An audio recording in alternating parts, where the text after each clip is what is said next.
सिंह राशि वालों, आपकी राशि के स्वामी सूर्य देव का चेंज हो रहा है, तो ये आपके रोग रिपु ऋण को पूरी तरीके से समाप्त कर देंगे। सूर्य और शुक्र 12वें घर में एक साथ हैं, तो यहां पर आपके अंदर की जो कलात्मक गतिविधियां थी उनको निखारने का काम यह गोचर करने वाला है। कहीं ना कहीं माता पिता के आशीर्वाद से आपके जीवन में तरक्कियां आने वाली हैं, खुशियां आने वाली हैं। और इसी के साथ साथ यदि सूर्य देव को आप बलि कर लेते हैं, मजबूत कर लेते हैं, सूर्य देव की आराधना कर लेते हैं, तो जीवन में जो चाहे वो आप प्राप्त कर सकते हैं। आदेश आदेश में शावर मंत्र साधक प्रवीण आप सभी का स्वागत करता हूं। सिंह राशि वालों, आज सूर्य राशि परिवर्तन का सिंह राशि पर क्या प्रभाव पड़ेगा, इसी पर चर्चा करेंगे। तो सूर्यदेव अपनी वर्तमान मिथुन राशि को छोड़कर चंद्रदेव की कर्क राशि में, ग्रहों की रानी की राशि में ग्रहों के राजा प्रवेश कर रहे हैं।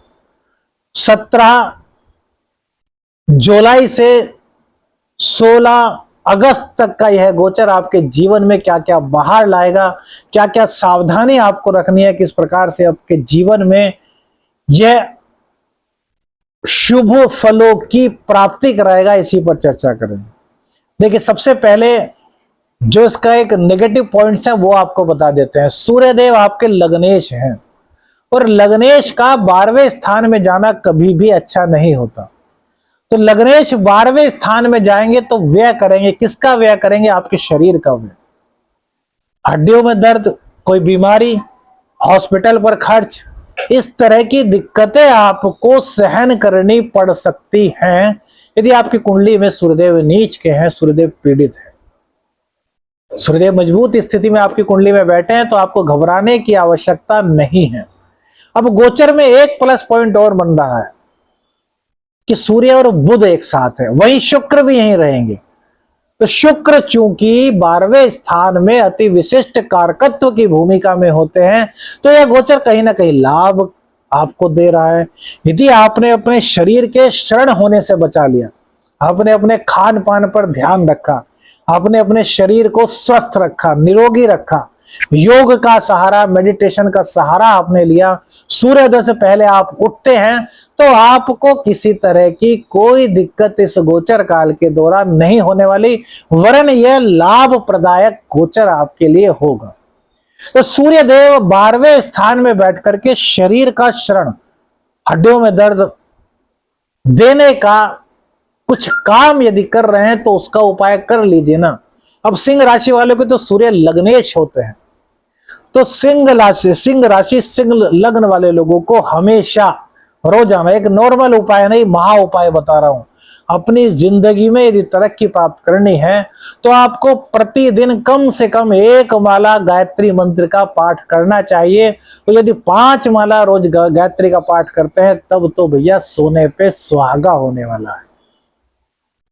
बहुत कल्याणमयी रहेंगे आपके लिए सूर्यदेव। सूर्यदेव का आशीर्वाद मिलता रहेगा, कोई बीमारी नहीं आएगी, हड्डियों की कोई दिक्कत आपको नहीं रहेगी, बुखार नहीं होगा, माइग्रेन जैसी संबंधित समस्याएं आपको नहीं होंगी, शरीर हमेशा हष्ट पुष्ट आपका बना रहेगा।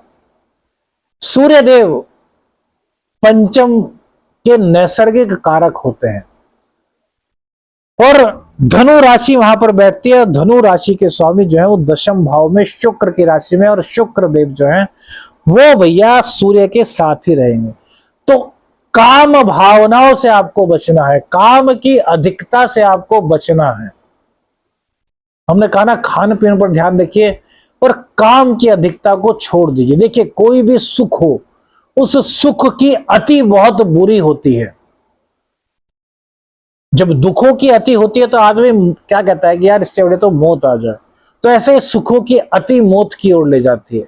लेकिन रास्ते अलग होते हैं, दुख दुख से मौत की ओर ले जाता है, और सुख इतना सुख आपको दिखाता है कि आपको पता ही नहीं चलता कि आप कब दुख के पचड़ाड़े में फंस गए, और वो दुख भी ऐसा कि उससे आप बाहर ही नहीं निकल पा रहे। कई तरह की अंदरूनी दिक्कतें आपको हो जाती है। तो इन दिक्कतों से आपको बचना है तो गायत्री का पाठ करना है और काम भावना पर नियंत्रण रखना है।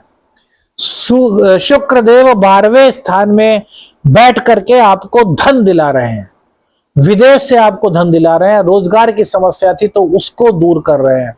सूर्य का सपोर्ट यहां पर मिल रहा है। 12वें स्थान के शुक्र को बहुत ही कल्याणकारी माना जाता है, लेकिन 12वें स्थान में बुध भी हैं और नैसर्गिक अवस्था में देखा जाए तो भैया बुध यहां पर निचत्व की भूमिका में होते हैं। तो गणेश जी की एक माला की आराधना भी आपको करनी होगी। सबसे पहले एक माला गणेश जी की, ओम ग्लोम गणपते नमः, और उसके बाद गायत्री मंत्र का पाठ। इससे क्या लाभ होगा? जितने कॉम्पिटिटर्स हैं आपके, वो आप उन सबको बीट कर देंगे। कोई रोग आप पर आने वाला होगा, हमला करने वाला होगा, तो वो रोग आने से पहले ही आप उसका इलाज ढूंढ लेंगे, या फिर वो रोग आपके शरीर को बाधित कर ही नहीं पाएगा, आपके शरीर में एंटर ही उसके कीटाणु नहीं कर पाएंगे। ऋण आपने यदि लिया हुआ है तो रोजगार में आपकी इतनी तरक्की हो जाएगी कि वो ऋण आपका धीरे धीरे उतर जाएगा। माता पिता का नित्य प्रति का आशीर्वाद, उनके चरण स्पर्श आपके जीवन में बहुत अहम भूमिका निभाएंगे और हर प्रकार के दोषों से आपको बचाएंगे। राहु की दृष्टि सूर्य पर है तो ग्रहण दोष बन रहा है, और शनि से षडाष्टक योग बन रहा है। तो ऐसे में क्या उपाय करें? तो राहु का उपाय कीजिए। क्या करें? प्रत्येक बुधवार को टॉयलेट क्लीनर से अपने टॉयलेट को साफ करना शुरू कर दिए, जिससे कि राहु के दुष्प्रभाव दूर होंगे। राहु की दृष्टि यदि सूर्य पर पड़ेगी तो पिता बीमार नहीं होंगे। और हाँ, यदि माता पिता में से कोई भी आपके हार्ट पेशेंट हैं तो आपको थोड़ी उनकी एक्स्ट्रा केयर करनी होगी।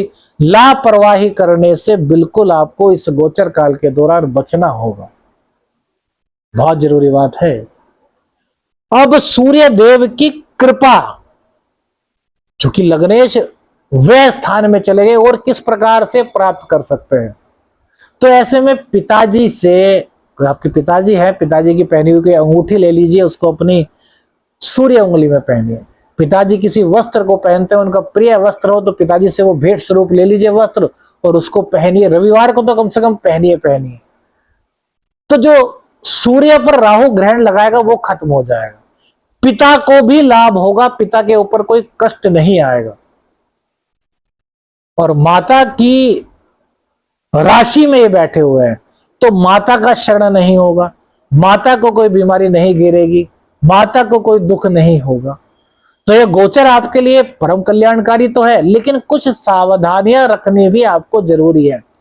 यदि इन सभी सावधानियों को आप रखते हैं, जो उपाय हमने बताया उन उपायों को आप करते हैं, तो निश्चित मानिए आपको किसी प्रकार की कोई दिक्कत इस गोचर काल के दौरान नहीं होने वाली। वीडियो अच्छी लगी तो लाइक और शेयर जरूर कीजिएगा। चैनल पर नए हैं तो चैनल को सब्सक्राइब कीजिएगा, और अपने प्रार्थना में शाबरमन साधक प्रवीण को याद रखिएगा। आदेश आदेश, अलख निरंजन, हर हर महादेव।